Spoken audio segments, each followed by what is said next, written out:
भगवत गीता के नाम कुछ पल हर सुबह शाम चैनल में यह अनामावज एक बार फिर आप सबों का स्वागत और अभिनंदन करती है। साथियों, आज आप सबों के बीच प्रस्तुत है भगवत गीता पंचम अध्याय कर्म संन्यास योग का 17वां श्लोक।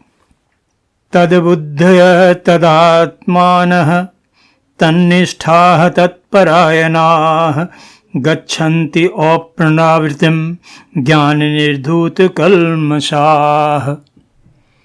इस श्लोक का सरल शाब्दिक अर्थ इस प्रकार है: जिनके मन में निरंतर परमात्मा का ही मनन चिंतन होता रहता है, जिनकी बुद्धि सदा परमात्मा के ध्यान में ही लगी रहती है और सच्चिदानंद परमात्मा में ही जिनकी निरंतर एक ही भाव से स्थिति है, ऐसे तत्परायण मनुष्य ज्ञान के द्वारा पाप रहित होकर अपुनरावृत्ति अर्थात परम गति को प्राप्त होकर फिर इस मृत्युलोक में वापस नहीं लौटते।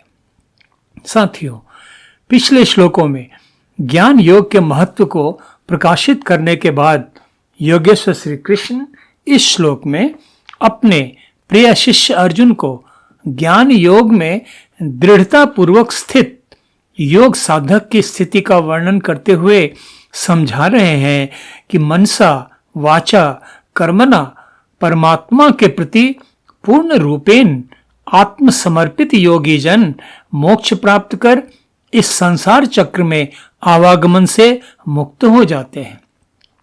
ऐसे भक्त योग साधक जो अपने मन, बुद्धि, चित्त को पूरी तरह परमात्मा के प्रति समर्पित कर इस लौकिक संसार की भरमाने भटकाने वाली माया से परे हो जाते हैं, असंग हो जाते हैं, पारलौकिक ज्ञान के प्रकाश में जिनका अज्ञान रूपी अंधकार दूर हो जाता है, जिनकी चेतना निरंतर परमात्मा में ही लीन रहती है, ऐसे योग साधक भक्तजन अंततः मोक्ष प्राप्त कर संसार में आवागमन से मुक्त हो जाते हैं।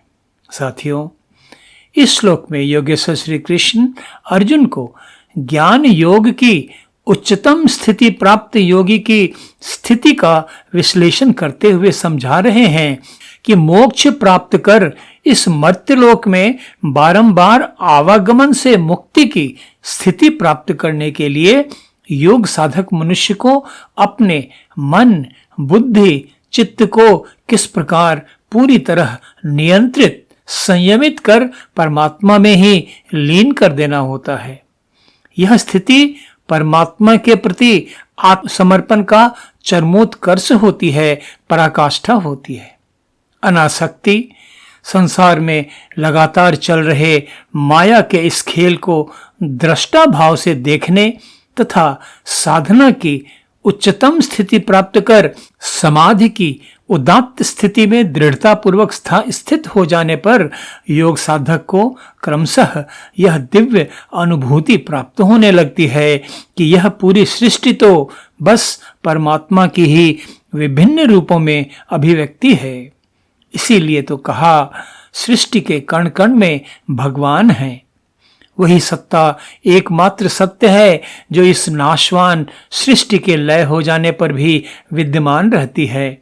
जैसा भगवत गीता द्वितीय अध्याय के 17वें श्लोक में सांख्य योग ज्ञान का उपदेश आरंभ करते हुए योगेश्वर श्री कृष्ण ने अर्जुन को बताया था, अविनाशी तु तत् विद्धियेन सर्वम इदं ततम विनाशम अव्ययस्य अस्य न कश्चित् कर्तुम अर्हति। अर्थात इस नाशवान संसार में नाश रहित तो तू केवल उसी को जान जिससे यह संपूर्ण दृश्यमान जगत व्याप्त है। वह सत्ता अविनाशी है और उस अविनाशी सत्ता का विनाश करने की किसी में सामर्थ्य नहीं है।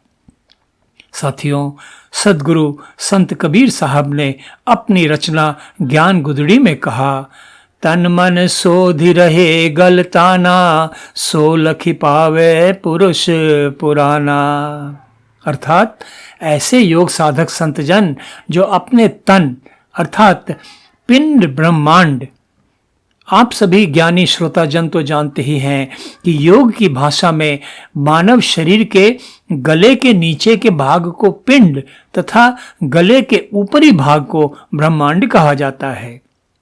तो ऐसे योग साधक संतजन जो अपने तन अर्थात पिंड ब्रह्मांड यानी समस्त देह तथा मन का अन्वेषण कर उनकी सूक्ष्मता का बोध प्राप्त कर उन पर पूरा नियंत्रण स्थापित कर लेते हैं और आत्मचेतना को पूरी तरह अंतर्मुखी कर शरीर की 10 इंद्रियां चारों अंतःकरण से असंग कर उन्हें पूरी तरह निश्चेष्ट बना देते हैं, अर्थात उनके तन मन की सारी गतिविधियां पूरी तरह शांत निष्क्रिय हो जाती हैं, तन मन शून्य हो जाता है, चेतना ऊर्ध्व होकर परमात्मा की विराट विभु चेतना से योग की स्थिति प्राप्त कर लेती है।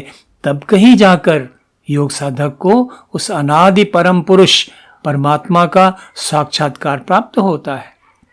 साथियों, इस प्रकार हम पाते हैं कि परमात्मा के तत्व ज्ञान का पूर्ण बोध प्राप्त कर लेने वाले ज्ञान योगी इस संसार की असारता को पूरी तरह समझ लेते हैं, इसलिए उनके मन में इसके प्रति कोई आकर्षण, कोई खिंचाव नहीं रह जाता है।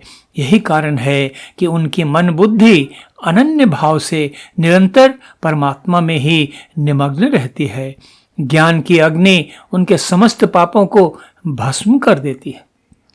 मेरे परम आराध्य ब्रह्मज्ञानी सद्गुरु सदाफल देव जी महाराज ने भी अपनी अतुलनीय रचना स्वरवेद में यही तो कहा कि ब्रह्म विद्या चिनगी उड़ी लगी कर्म घर आग, अर्थात ब्रह्म विद्या रूपी चिंगारी जब प्रज्वलित होकर प्रचंड अग्नि का रूप ले लेती है तो उसमें साधक मनुष्य की सभी आस, सभी वासनाएं, सारे पाप जलकर भस्म हो जाते हैं।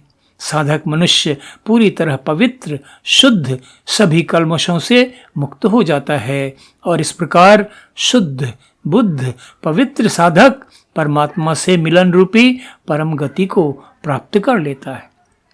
यही तो मानव जीवन का चरम लक्ष्य है। किंतु साथियों, विचार कीजिए, इस लक्ष्य की प्राप्ति के लिए कितने पुरुषार्थ, कितनी साधना, कितनी कठिन तपस्या, कितना त्याग करने की आवश्यकता होती है। ऐसी साधना, ऐसा त्याग, ऐसी तपस्या तो वही साधक कर सकता है जिसने ज्ञान योग के द्वारा यह बोध प्राप्त कर लिया है कि मानव जीवन की सबसे बड़ी उपलब्धि परमात्मा की प्राप्ति ही है। उसका तन मन इसी लक्ष्य के प्रति समर्पित रहता है। उसे यह बोध हो जाता है कि संसार की भटकाने वाली यह माया क्षण भंगुर है और मानव जीवन के चरम लक्ष्य को प्राप्त कर वह साधक इस मृत्युलोक में बारंबार आवागमन के दुष्चक्र से मुक्त होकर परम गति को प्राप्त कर लेता है। आज बस इतना ही। भगवद गीता पंचम अध्याय के अगले श्लोक के अर्थ तथा व्याख्या के साथ फिर आप सबों के बीच उपस्थित होऊंगा। तब तक आप सबों के लिए अशेष मंगल कामनाएं। धन्यवाद। नमस्कार।